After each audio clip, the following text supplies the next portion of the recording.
नमस्कार, मैं हूं अदिति विश्वकर्मा आपके साथ और आप देख रहे हैं आर्या न्यूज। बुलेटिन की शुरुआत करते हैं इस वक्त की अहम खबरों के साथ। छत्तीसगढ़ में विशाल जनसभा को संबोधित करते हुए भाजपा राष्ट्रीय अध्यक्ष जेपी नड्डा ने कहा, एक तरफ पीएम मोदी कहते हैं कि भ्रष्टाचार हटाओ और दूसरी तरफ इंडिया अलायंस वाले कहते हैं कि भ्रष्टाचारियों को बचाओ। इंडिया अलायंस परिवारवाद और भ्रष्टाचारियों का जमावड़ा है।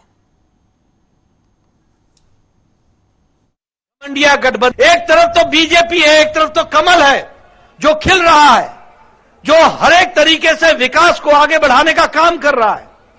लेकिन दूसरी ओर हमारे कौन लोग हैं?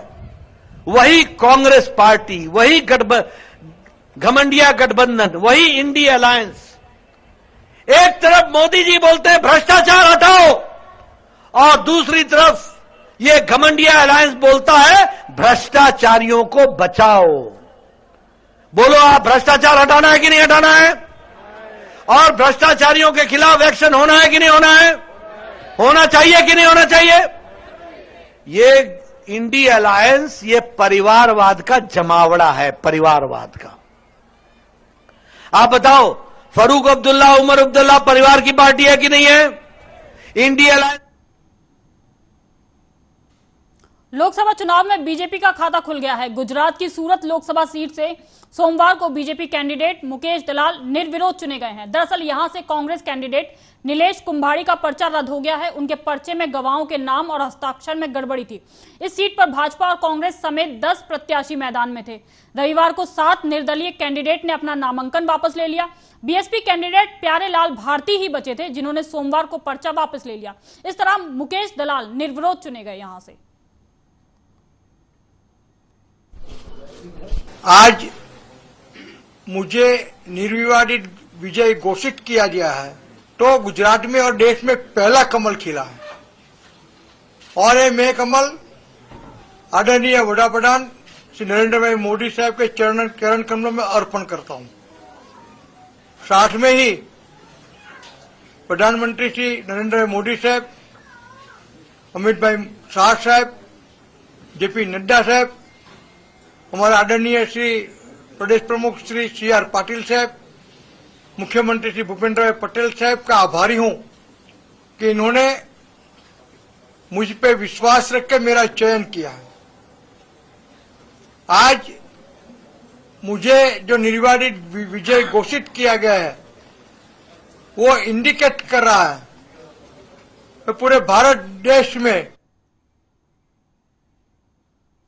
राष्ट्रपति द्रौपदी मुर्मू ने सोमवार को राष्ट्रपति भवन में पूर्व उपराष्ट्रपति एम वेंकैया नायडू समेत कई गणमान्य जनों को पद्म पुरस्कार से सम्मानित किया है। राष्ट्रपति मुर्मू ने वेंकैया नायडू को पद्म विभूषण से सम्मानित किया है। इसके अलावा सुलभ इंटरनेशनल के संस्थापक विंदेश्वर पाठक को मरणोपरांत पद्म विभूषण से सम्मानित किया गया है। अभिनेता मिथुन चक्रवर्ती, पूर्व राज्यपाल राम नाईक, गायिका उषा उत्थुप और उद्योगपति सीतारमन जिंदल को भी पद्म विभूषण से नवाजा गया है। लगभग आधे विजेताओं को सोमवार को पुरस्कार प्रदान किए गए। बाकी बचे हुए अगले सप्ताह को पुरस्कार दिए जाने की संभावना है। आपको बता दें कि केंद्र सरकार ने इस साल जनवरी को देश के 132 व्यक्तियों को पद्म पुरस्कार देने की घोषणा की थी। ये सम्मान देश के सर्वोच्च नागरिक पुरस्कारों में शामिल है। ये पद्म पुरस्कार कई श्रेणियों में दिए जाते हैं जिसमें कला, सोशल वर्क, सार्वजनिक कार्यक्रम, साइंस एवं इंजीनियरिंग, ट्रेड एंड इंडस्ट्री जगत, मेडिसिन, साहित्य और शिक्षा, खेल और सिविल सेवा जैसे आदि भी शामिल है। असाधारण और विशिष्ट सेवा के लिए पद्म विभूषण पुरस्कार दिया जाता है। पद्म भूषण उन व्यक्तियों को दिया जाता है जिनका काम उच्च कोटि की विशिष्ट सेवा देने वाला है। इसके अलावा किसी भी क्षेत्र में विशिष्ट सेवा देने के लिए पद्मश्री दिया जाता है। केंद्र सरकार इन पुरस्कारों का ऐलान हर साल गणतंत्र दिवस के मौके पर करती है, जिसके बाद देश के राष्ट्रपति औपचारिक समारोह में सम्मानित होकर इन व्यक्तियों को अवार्ड सौंपते हैं।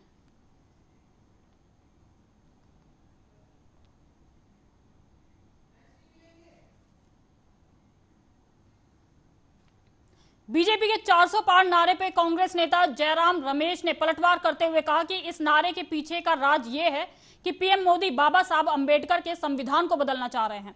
बाबा साहब अंबेडकर के संविधान का मूल सिद्धांत सामाजिक न्याय और सामाजिक सशक्तिकरण के आबादी के अनुसार पिछले वर्ग, अनुसूचित जाति, अनुसूचित जनजातियों के लिए आरक्षण है, लेकिन पीएम मोदी 400 पार की मांग करके इसको खत्म करना चाह रहे हैं। सामाजिक हकीकत यह है कि प्रधानमंत्री बाबा साहब अंबेडकर के संविधान को बदलना चाहते हैं। अनेक कठपुतलियों द्वारा ये बात उठाई जा रही है, खुद तो बोलते नहीं है पर अनेक लोग बोलते रहते हैं कि संविधान को बदलो, संविधान को बदलो।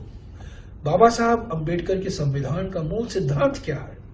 सामाजिक न्याय और सामाजिक सशक्तिकरण और आबादी के अनुसार पिछड़े वर्गों के लिए, अनुसूचित जातियों के लिए, अनुसूचित जनजातियों के लिए आरक्षण। इसको खत्म करने के लिए 400 पार। यूपी के अलीगढ़ में एक रैली को संबोधित करते हुए प्रधानमंत्री नरेंद्र मोदी ने विपक्ष पर जमकर हमला बोला। पीएम ने कहा कि पिछली बार जब मैं अलीगढ़ आया था तब मैंने आप सबसे अनुरोध किया था कि सपा और कांग्रेस की परिवारवाद, भ्रष्टाचार और तुष्टीकरण की फैक्ट्री में ताला लगा दीजिए, और आप लोगों ने ऐसा मजबूत ताला लगाया कि दोनों शहजादों को आज तक इसकी चाबी नहीं मिल रही है। पीएम मोदी ने कहा कि आपके एक एक वोट का बहुत महत्व है। पहले ही आए दिन बॉर्डर पर बमबारी होती थी, आज ये सब बंद हो गया है। पहले आए दिन आतंकी बम फोड़ते थे, सीरियल ब्लास्ट होते थे, अब सीरियल बम ब्लास्ट पर फुल स्टॉप लग गया है। पिछली बार जब मैं अलीगढ़ आया था तब मैंने आप सबको अनुरोध किया था कि सपा और कांग्रेस के परिवारवाद, भ्रष्टाचार और तुष्टीकरण की फैक्ट्री में ताला लगा दीजिए। याद है ना? और आपने ऐसा मजबूत ताला लगाया, ऐसा मजबूत ताला लगाया कि दोनों शहजादों को आज तक इसकी चाबी नहीं मिल रही। एक एक वोट का बहुत महत्व है। अब आप देखिए, पहले आए दिन बॉर्डर पर बम गोले चलते थे, गोलियां चलती थी, और आए दिन हमारे वीर सपूत शहीद होते थे, तिरंगे में लिपट करके उनका शरीर घर लौटता था। आज ये सब बंद हो गया कि नहीं हो गया? सबकी बोलती बंद हो गई कि नहीं हो गई? उनकी तोप और बंदूक बारूद सब बिक गए कि नहीं बिक गए? पहले आए दिन आतंकी बम फोड़ते थे, सीरियल ब्लास्ट होते थे, अयोध्या को नहीं छोड़ा, काशी को नहीं छोड़ा, हर बड़े शहर में आए दिन बम धमाका। अब सीरियल बम धमाकों पर भी अब फुल स्टॉप लग गया है कि नहीं लग गया है? पिछली बार जब मैं अलीगढ़ आया था, लोकसभा चुनाव के दूसरे चरण से पहले हैदराबाद से सांसद असदुद्दीन ओवैसी प्रधानमंत्री नरेंद्र मोदी पर बुरी तरीके से भड़के। बिहार के डर्रुआ में एआईएमआईएम चीफ ने कहा कि कल प्रधानमंत्री का भाषण हुआ। पीएम ने कहा कि मुस्लिम बहुत बच्चे पैदा करते हैं और वह घुसपैठिए हैं। पीएम के इस बयान पर पलटवार करते हुए असदुद्दीन ओवैसी ने कहा कि पीएम मोदी लंबी फेंकते हैं, हमारा फर्टिलिटी कम हुआ है। पीएम मोदी के खुद 6 भाई हैं, अमित शाह के भी कई भाई बहन हैं, रविशंकर प्रसाद 7 भाई हैं। साथ ही कहा कि आपने हमें घुसपैठिए कैसे बोल सकते हो। असदुद्दीन ओवैसी ने पीएम पे हमला बोलते हुए कहा कि आप देश तोड़ने और कमजोर करने का काम कर रहे हैं। अरब और दुबई जाकर पीएम या हबीबी कहते हैं और यहाँ भारत के मुस्लिमों को कमजोर के तौर पे देखना चाहते हैं। हमारे भारत के प्रधानमंत्री नरेंद्र मोदी का एक भाषण हुआ। नरेंद्र मोदी ने कोई नई बात नहीं कही, हमेशा कहते हैं, आज भी कह दिया उन्होंने क्या कहा कि मुसलमान बच्चे बहुत पैदा करते हैं। मोदी जी ने कहा कि अब हम आपको मोदी जी की इस भाषण का पोस्टमार्टम करते हैं। भारत में मुस्लिम हमारी मां और बहनों का जो फर्टिलिटी रेट है वो 2.36 है, कम हुआ है। माने जो बच्चे पैदा कर रहे हैं मुसलमान, वो कम हुआ है। हमारे हिंदू भाई बहन का उससे कम है जरूर, मगर हमारा कम हुआ है। मगर मोदी जी क्या बोलते हैं, बच्चे बहुत पैदा कर रहे हैं। अच्छा मोदी जी, आपके कितने भाई हैं? 6। अमित शाह के कितनी बहनें हैं? 6। रविशंकर प्रसाद के कितने भाई बहन? 7। मगर इन सबको नजर आता मुसलमान बच्चे बहुत पैदा कर रहा है। शराब नीति केस में 1 अप्रैल से तिहाड़ जेल में बंद दिल्ली के मुख्यमंत्री अरविंद केजरीवाल वीडियो कॉन्फ्रेंसिंग के जरिए अपने डॉक्टर से कंसल्ट नहीं कर पाएंगे। दिल्ली के राउस एवेन्यू कोर्ट ने सोमवार को उनकी याचिका खारिज कर दी। स्पेशल जज कावेरी बावेजा ने केजरीवाल की मांग खारिज कर दी है। कोर्ट ने एम्स को निर्देश दिया है कि वह केजरीवाल की जांच के लिए एक मेडिकल बोर्ड बनाए ताकि ये पता चल सके कि उन्हें शुगर लेवल कंट्रोल करने के लिए इंसुलिन की जरूरत है। इसके अलावा उन्होंने अन्य मेडिकल जरूरतों पर भी पता लगाने की बात कही है। आपको बता दें, केजरीवाल ने कोर्ट से ये डिमांड की थी कि उन्हें शुगर है और उन्हें जेल में इंसुलिन नहीं दिया जा रहा। वे अपने डॉक्टर से वीडियो कॉन्फ्रेंसिंग के जरिए रोज 15 मिनट परामर्श लेना चाहते थे। इसके अलावा उन्होंने डायबिटीज की रेगुलर जांच और इंसुलिन की भी मांग की थी। केजरीवाल की इस मांग पर ईडी ने राउस एवेन्यू कोर्ट से कहा था कि जेल में केजरीवाल जानबूझकर आम और मिठाई खा रहे हैं ताकि उनका शुगर लेवल बढ़े और उन्हें मेडिकल ग्राउंड पे जमानत मिल सके।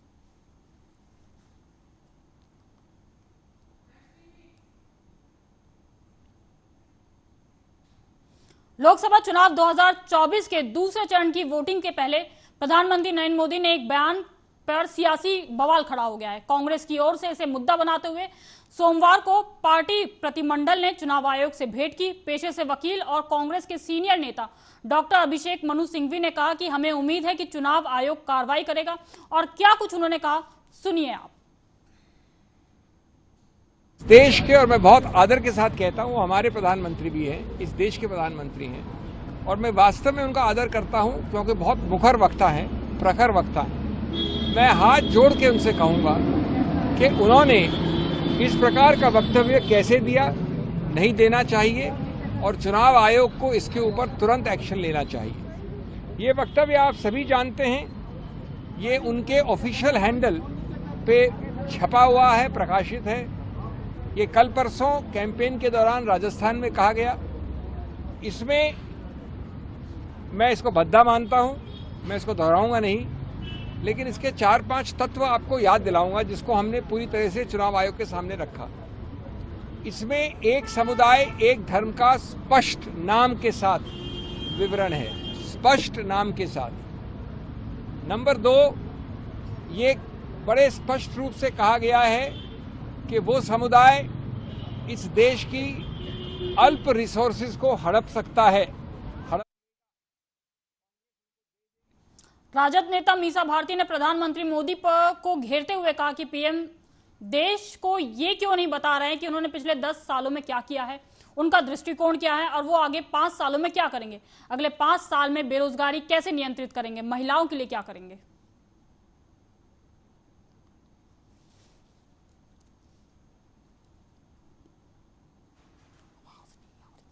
ने कहा नहीं, ये इससे किसको फायदा है, ये बात इधर उधर की बात कोई क्यों कर रहा है। इससे मतलब क्या बेरोजगारी दूर हो रहा है, इससे महंगाई कम हो रही है, इन सब बातों की चर्चा क्यों हो रही है। आप ये क्यों नहीं देश को प्रधानमंत्री जी ये देश को क्यों नहीं बता रहे हैं कि आखिर आपको 2 बार मौका मिला, 10 वर्षों में आपने क्या किया है। अपने काम गिनवाइए ना जनता के सामने।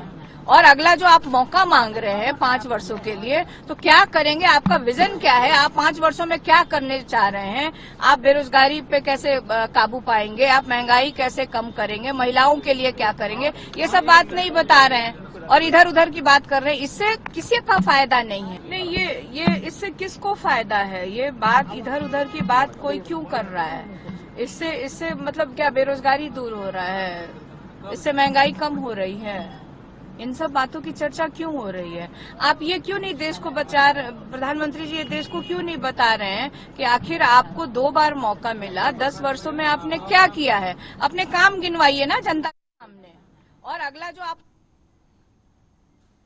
एलजेपी प्रमुख चिराग पासवान ने विपक्षी गठबंधन पर निशाना साधते हुए कहा कि हम लोग शुरू से ही कह रहे हैं कि इन लोगों का गठबंधन में सहजता नहीं है। पूरा चरण बीत जाता है लेकिन इनके सहयोगी दल इनके लिए प्रचार के लिए नहीं आते, और जब ये प्रचार में किसी सीट पर जाते हैं तो वहीं इनके सहयोगी दल के साथी बागी उम्मीदवार के तौर पर निर्दलीय वहां से लड़ रहे होते हैं। राजद, कांग्रेस और वाम दलों के बीच में कोई एकता, कोई मिलाजुला काम करने की रणनीति नहीं है।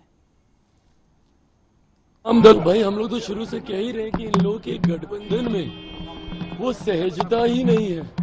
पूरा चरण बीत जाता है, इन लोगों के सहयोगी दल इनके लिए प्रचार में ही नहीं आते हैं, और जब ये प्रचार में किसी सीट पर जाते हैं तो वहीं पर इन्हीं के सहयोगी दल के साथी बागी उम्मीदवार के तौर पर निर्दलीय वहां से चुनाव लड़ रहे होते हैं। तो ऐसे में राजद, कांग्रेस और वाम दलों के बीच में कोई एकता, कोई मिला जुलाकर कार्य करने की रणनीति है ही नहीं। ये कोई छोटी बात नहीं है भाई कि पहले चरण की चारों सीटों पर चुनाव हो जाता और कांग्रेस वाम दलों का कोई बड़ा नेता इन लोगों के लिए प्रचार करने नहीं आता, राजद पे प्रचार करने नहीं आता है। 2024 को लेकर राजनीतिक दलों की ओर से प्रचार अभियान जोर शोर से जारी है। विभिन्न पार्टियां और राजनेता अलग अलग तरीके से राजनीतिक दलों को लुभाने में लगे हुए हैं। इसी कड़ी में कांग्रेस के सीनियर नेता शशि थरूर प्रचार करने के दौरान डांस करते हुए नजर आए। वो तिरुवनंतपुरम लोकसभा सीट से कांग्रेस के उम्मीदवार हैं। उन्हें इस निर्वाचन क्षेत्र में प्रचार के दौरान अपने समर्थकों के साथ नृत्य करते हुए देखा गया। वीडियो में वे छोटी बच्चियों और पार्टी कार्यकर्ताओं के साथ डांस करते हुए देखे जा सकते हैं। इसमें बैकग्राउंड में फिल्म स्लम डॉग मिलेनियर का जय हो गाना बज रहा है। गुजरात के अहमदाबाद में जैन समुदाय ने एक विशाल समारोह का आयोजन किया। इसमें रिकॉर्ड 35 लोगों ने दीक्षा लेकर संन्यास की राह पर निकल पड़े हैं। इसमें 10 बच्चे भी शामिल हैं। वहीं दीक्षा लेने वालों में गुजरात के दिग्गज कारोबारी भावेश भंडारी भी शामिल है, जिन्होंने दीक्षा लेने के लिए अपनी करीब 500 करोड़ की संपत्ति को दान किया है। जैन धर्म के अंतिम तीर्थंकर परमात्मा महावीर स्वामी के 2550वें वर्ष के निर्माण उत्सव के दौरान अहमदाबाद के साबरमती तट पर 5 दिवसीय भव्य दीक्षा समारोह आयोजित किया गया था, और इस समारोह के आखिरी दिन में मुमुक्षुओं में गुजरात के नामी बिजनेसमैन भावेश भाई भंडारी और उनकी पत्नी भी शामिल है। भावेश भाई और उनकी पत्नी ने अपने बच्चों से प्रेरित होकर दीक्षा लेने का फैसला लिया।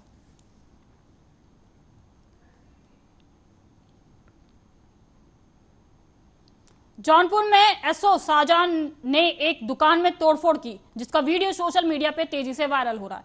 आपको बता दें कि देर रात चाय की दुकान खुली थी। वहां प्रभारी कोतवाली तारकेश्वर राय पहुंचे और किसी बात को लेकर दुकान में तोड़फोड़ करने लगे। ये पूरी घटना वहां लगे सीसीटीवी कैमरे में कैद हो गई, जो अब सोशल मीडिया पर तेजी से वायरल हो रही है।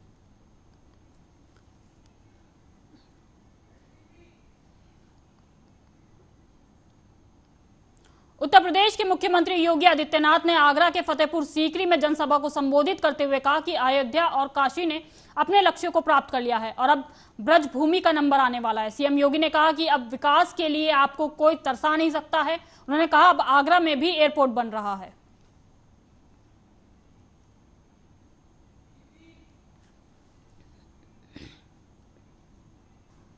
कांग्रेस अध्यक्ष मल्लिकार्जुन खड़गे ने अपनी पार्टी की घोषणा पत्र को लेकर प्रधानमंत्री नरेंद्र मोदी से मिलने का समय मांगा है। कांग्रेस महासचिव केसी वेणुगोपाल ने इसकी जानकारी देते हुए बताया कि मल्लिकार्जुन खड़गे ने पार्टी के घोषणा पत्र पर दिए गए बयानों को लेकर पीएम मोदी से बात करेंगे। इस दौरान वो न्याय पत्र को लेकर अपना पक्ष रखेंगे। आपको बता दें कि लोकसभा चुनाव 2024 के लिए कांग्रेस ने इसी महीने की 5 तारीख को अपना घोषणा पत्र जारी किया था। कांग्रेस ने अपने इस घोषणा पत्र का नाम न्याय पत्र दिया था। अपने घोषणा पत्र में पार्टी ने महिला, किसान, बेरोजगार और नौजवानों सभी का ख्याल रखा है। वहीं प्रधानमंत्री नरेंद्र मोदी लगातार कांग्रेस के घोषणा पत्र पर जमकर हमला बोलते हुए नजर आ रहे हैं।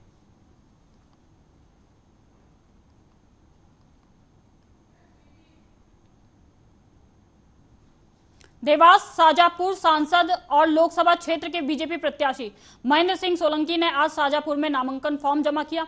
इस दौरान सीएम डॉक्टर मोहन यादव भी मौजूद रहे। सीएम मोहन यादव ने मीडिया से बातचीत करते हुए कहा कि प्रदेश में भाजपा 29 ही लोकसभा सीट जीतेंगी। प्रथम चरण के मध्य प्रदेश में हुए लोकसभा चुनाव में भाजपा सभी सीटें जीत रही है। भाजपा कार्यकर्ताओं से जो फीडबैक मिला है उसके आधार पर हम सभी सीटें जीत रहे हैं। देवास संसदीय क्षेत्र से भाजपा प्रत्याशी महेंद्र सिंह सोलंकी पिछली बार से भी ज्यादा मतों से चुनाव जीतेंगे। भाजपा के सभी पदाधिकारी कार्यकर्ताओं द्वारा कड़ी मेहनत की जा रही है।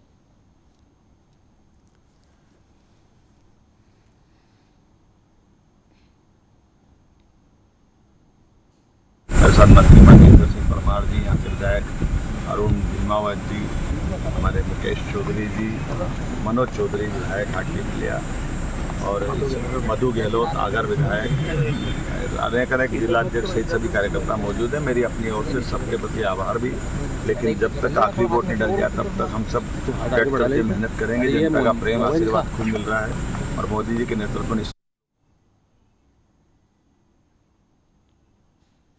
दिल्ली के गाजीपुर लैंडफिल साइट पर लगी आग के मामले पर दिल्ली की मेयर शैली ओबराय ने प्रतिक्रिया दी है और कहा कि कल मैं दिल्ली में नहीं थी, लेकिन मुझे जैसे ही घटना के बारे में पता चला मैंने तमाम अधिकारियों को स्थिति का जायजा लेने के लिए और आग पर काबू पाने के निर्देश दिए थे। स्थिति अब पहले से काबू में है। साथ ही कहा कि ये वक्त राजनीति करने का नहीं है। अगर भाजपा ऐसा कर रही है तो ये बहुत निंदनीय है। पूरी कल शाम को जैसे ही मुझे मालूम हुआ कि यहाँ पर आग लग गई है, मैं दिल्ली में नहीं थी और जैसे ही पता लगा मैंने तमाम अधिकारियों को निर्देश दिए कि आकर जायजा लें और सारे रिसोर्सेज लगाकर आग को काबू में लाएं। मैं धन्यवाद करना चाहूंगी तमाम अधिकारियों का। कल शाम से आज रात सुबह तक पूरी रात वो लोग इस मौके पर रहे। बहरहाल अभी के इस बुलेटिन में बस इतना ही। देश दुनिया की तमाम खबरों के लिए आप देखते रहें आर्या न्यूज।